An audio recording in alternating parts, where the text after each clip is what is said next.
Hello साथियों, आज हम कंपाउंडिंग इफ़ेक्ट का चैप्टर 1 पढ़ेंगे। इससे पहले मैंने रिव्यू का इस बुक की जो प्रस्तावना है पहले से अपलोड हो चुकी है। तो आज हम पढ़ने जा रहे हैं चैप्टर 1। चैप्टर 1 में क्या दिया है, क्या सीख है हमारे लिए, इसके बारे में आज हम जानेंगे। अध्याय 1 कंपाउंडिंग इफ़ेक्ट की कार्यविधि, यानी कि कंपाउंडिंग इफ़ेक्ट काम कैसे करता है, इसके बारे में चैप्टर 1 में बताया गया है। आपने यह कहावत सुनी होगी, धीमा और निरंतर दौड़ जीत जाता है। आपने कछुए और खरगोश की कहानी भी सुनी होगी।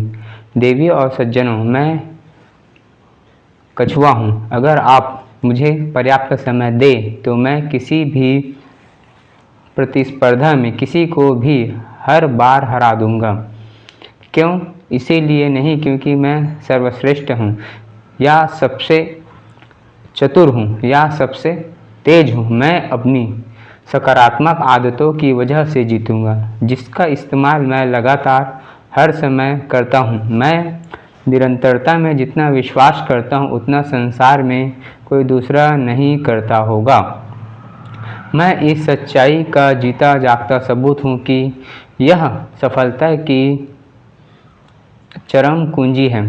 यह सफलता लोगों की बहुत बड़ी कमजोरी है, क्योंकि ज़्यादातर लोग निरंतरता को कायम रखने का तरीका नहीं जानते। मुझे इस बात के लिए अपने डैडी को धन्यवाद देना चाहिए। दरअसल यही संचयी परिणाम कंपाउंडिंग इफ़ेक्ट के सिद्धांत की शक्ति सिखाने वाले मेरे पहले कोच थे। जब मैं 18 महीने का था तो मेरे माता पिता का तलाक हो गया। इसके बाद डैडी ने अकेले मुझे पाला। वे नरम और लड़ियाने वाले पिता थे। वे भूतपूर्व यूनिवर्सिटी फुटबॉल कोच थे और उन्होंने मेरी मानसिकता उपलब्धि पर केंद्रित कर दी थी। डैडी की वजह से मैं हर सुबह 6 बजे जाग जाता था, कंधे पर प्रेमपूर्ण थपकी से नहीं, रेडियो अलार्म की आवाज़ से भी नहीं। मैं तो सुबह अपने बेडरूम के पास बने गैरेज में कंक्रीट की फर्श पर लोहे की आवाज़ से जागता था। वे आवाज़ें इतनी तेज होती थी मानो मैं किसी निर्माण इलाके में के 12 फुट दूर सो रहा हूँ।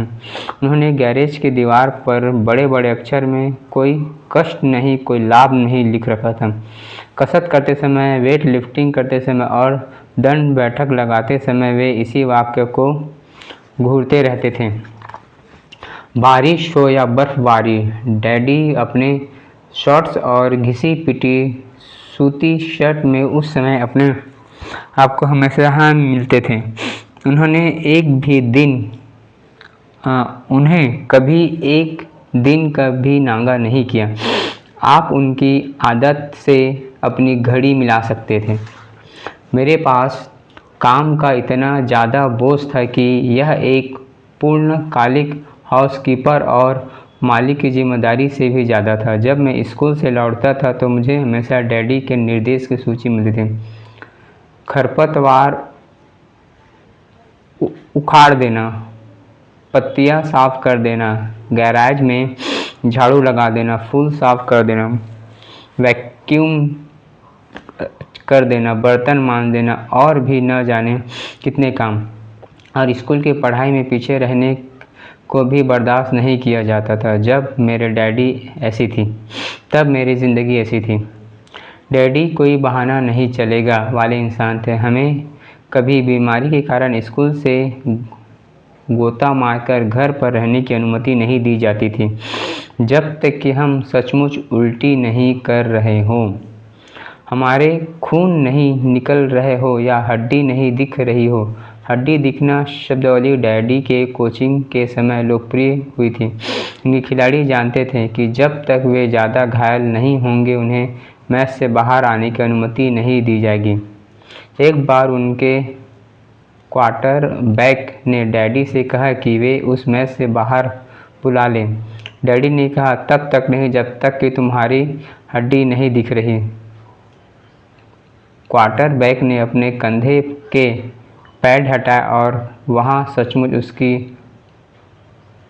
कॉलर बोन दिखाई दे रही थी। उसके बाद ही मैं मैदान से बाहर बुलाया गया। डैडी का एक बुनियादी शर्त यह था कि इससे कोई फ़र्क नहीं कि तुम कितने स्मार्ट हो या नहीं।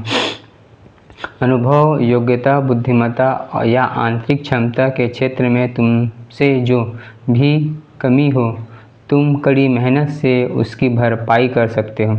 अगर तुम्हारा प्रतिस्पर्धा ज़्यादा स्मार्ट, ज़्यादा गुणी और ज़्यादा अनुभवी है तो तुम उससे बस 3-4 गुना ज़्यादा मेहनत करने की ज़रूरत है, फिर तुम उसे हरा सकते हो, चुनौती चाहे कोई भी हो।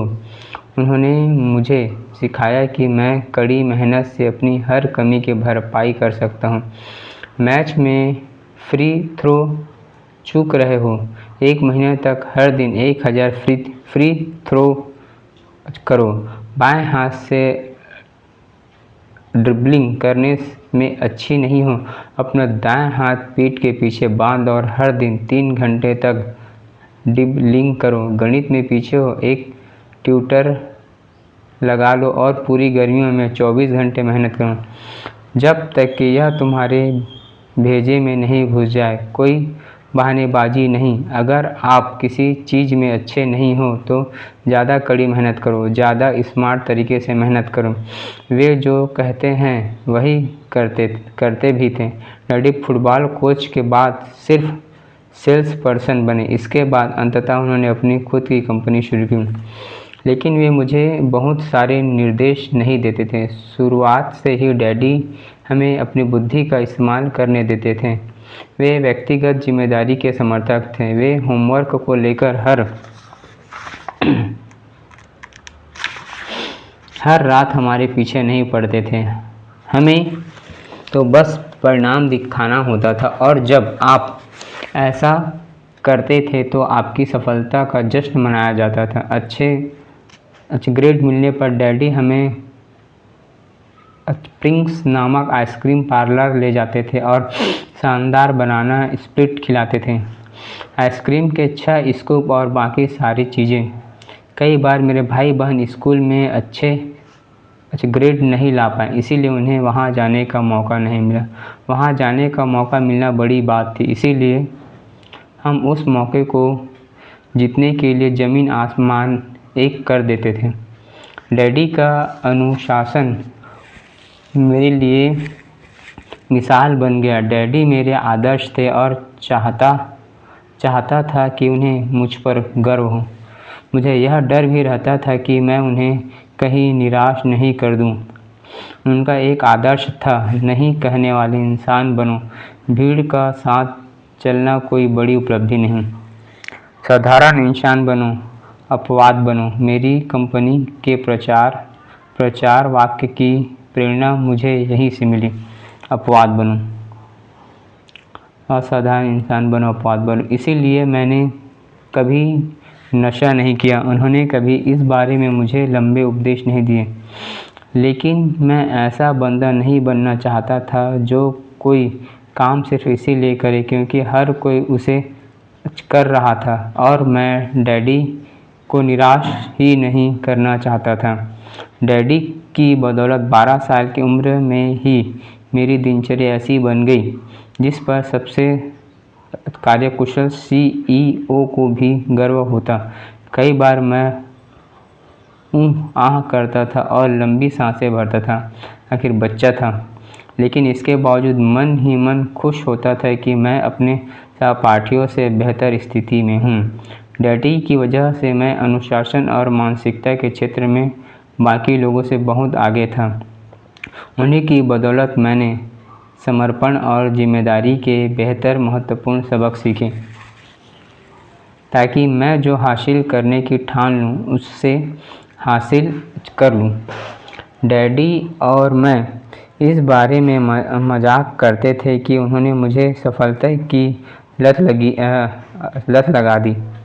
18 साल की उम्र में मैं अपने कारोबार में $1 लाख से ज़्यादा कमा रहा था। 20 साल की उम्र में मैंने एक अमीर इलाके में अपना खुद का घर खरीद लिया। 24 साल की उम्र में मेरी वार्षिक आमदनी बढ़कर $1 मिलियन से ज़्यादा हो गई और 27 साल की उम्र तक मैं आधिकारिक रूप से सेल्फ मेड मिलियनियर बन गया, जबकि मेरा कारोबार $50 मिलियन आमदनी कर रहा था। आज मेरे पास इतना पैसा और संपत्ति है कि जीवन भर मेरे साथ परिवार के लिए काफ़ी है। किसी बच्चे में बहुत सी चीज़ों की लत डाली जा सकती है। डैडी कहते थे, कम से कम मैंने काफ़ी अच्छी चीज़ों की लत डाली। तुमने बहुत अच्छा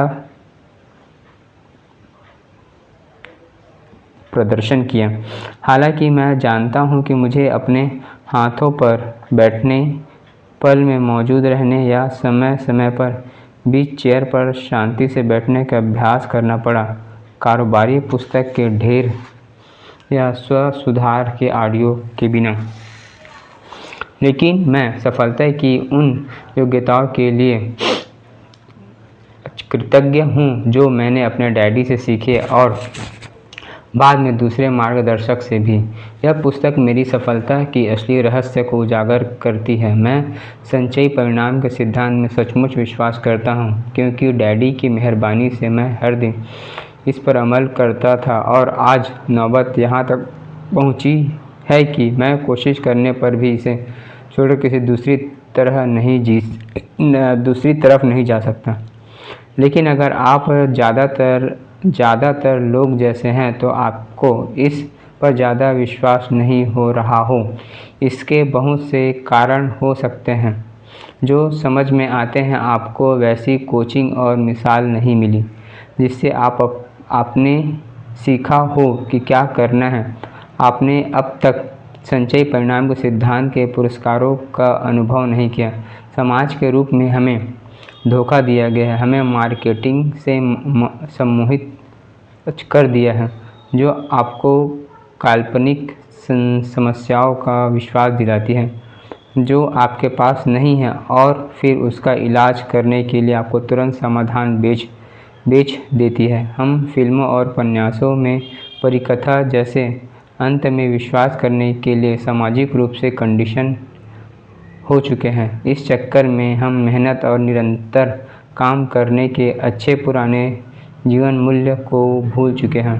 आइए इन अवरोधों की एक एक करके जांच करें।